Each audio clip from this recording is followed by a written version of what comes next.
One of the things I like to do here on Lake George is obviously swim, because the water is beautiful, it's clean, it's clear.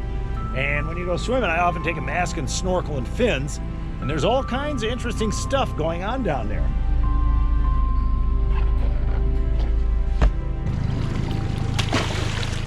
All right, in we go.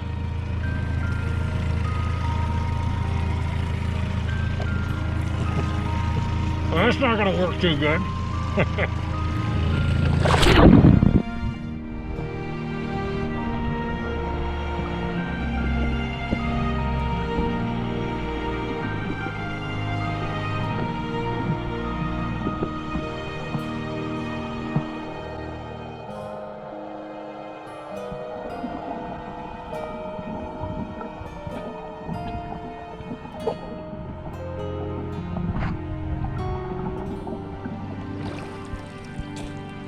One thing you might have noticed down there is there's a ton of milfoil. It's a constant battle here on Lake George to get rid of all that stuff.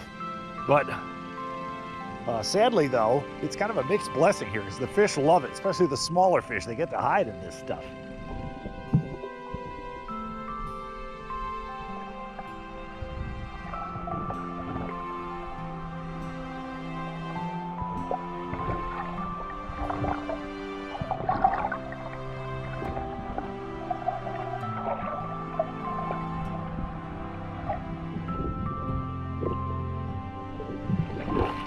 Well, we found the mother lode of fish. They just love this reef in the grass, or the milfoil as it is.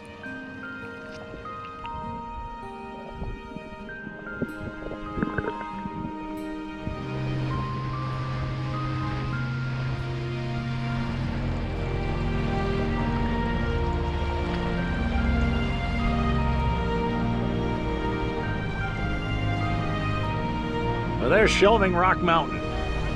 So here's another one of my favorite little spots. We're in Log Bay. Now you might think that sounds familiar because there's an event called Log Bay Day, which actually took place in Shelving Rock Bay, but we won't get into that controversy. It's over and done with. But Log Bay is a favorite sort of anchorage place. And one of my favorite places to swim and look for treasure. All right, I'd say it's time to see what's going on underneath Log Bay. And of course, the only way to do that is to jump in.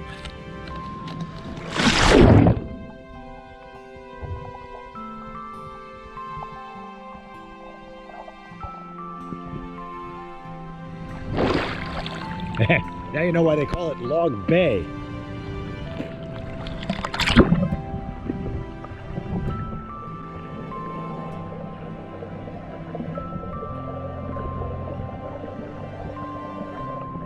Well, I don't think I'm going to find any quarters under Log Bay today, but I think I found something better.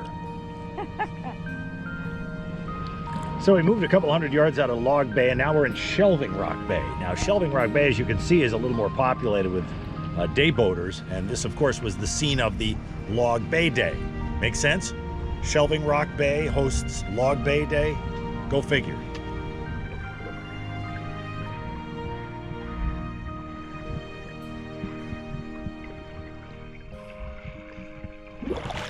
Well, there's not a whole lot to see here in Shelving Rock Bay. That's because it's about a 100 by 200 or 300 yard patch of sandy bottom. There's no rocks, there's no plants or anything. And because there's so much boat traffic here with people dropping anchors, everything gets stirred up. And the reason there's all this sand here is there used to be a hotel here in this area, kind of like over there. And over the years, that was like 100 years ago, over the years they barged in a lot of sand to make a nice sandy beach area for the customers. And so now you got this natural sandy spot that's very shallow, and a good place to park your boat.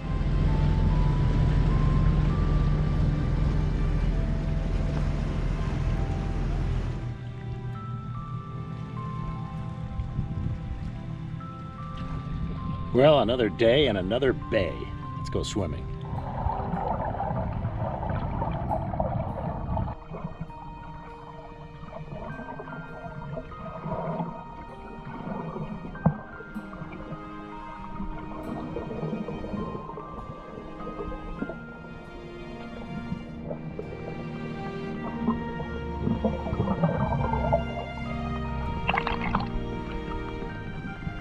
So out here at the end of a a reef that's nothing but boulders and rocks here, and lots of little fish find great places to hide here. It's very handy for them to get away from the bigger fish, because in the ocean or in the lake, fish eat fish.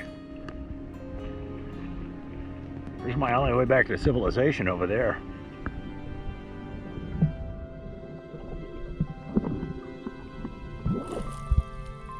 Okay, this is pretty cool.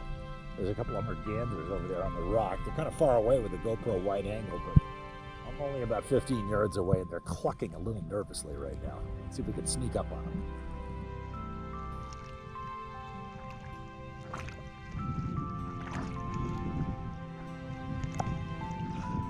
There they go. Bye-bye.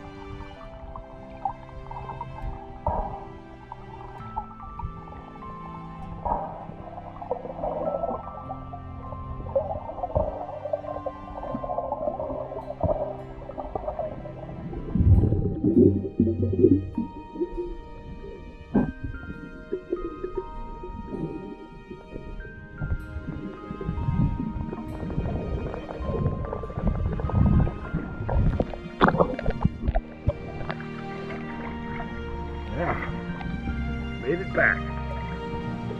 So for our final stop in this tour of underwater Lake George, we're here at home base at the foot of Northwest Bay, and I'm gonna head down there, but I'm having a hard time getting motivated because it's not real warm right now, and the lake temperature's dropped since our last couple of missions out there to get the other parts.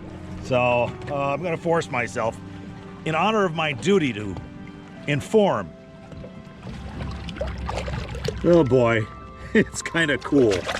I'm gonna guess the temperature's right around 70, which actually sounds warm, but 70 is not that warm with water, because water can suck the heat out of your body like nobody's business. Not like 70-degree air. 70-degree air is an insulator for all you nerds. But we love this lake. Woohoo!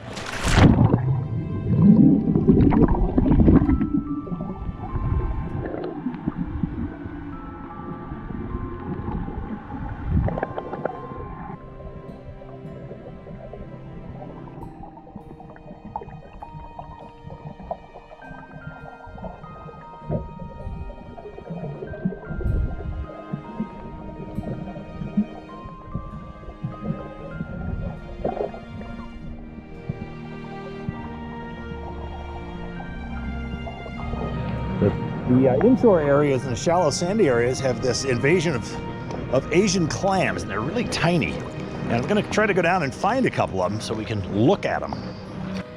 So I'm in about 4 feet of water, and I brought along a little sieve, and I'm gonna go down and sieve some sand on the bottom and see if we can find those clams. Down we go.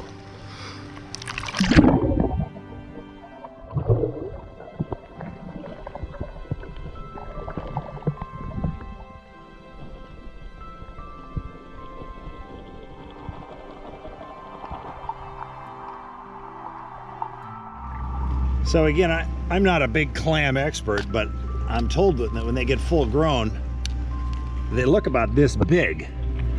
So these could be them, or there are native clam species in here, but because I've heard that this side of the lake and this part of the lake has got a lot of this, it wouldn't surprise me if these are little bad boys here.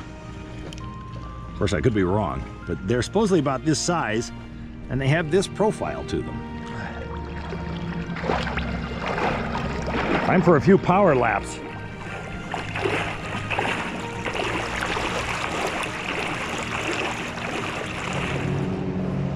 So that's our little tour of underwater Lake George, some of my favorite haunts. Thanks for being with us. Good night, everybody.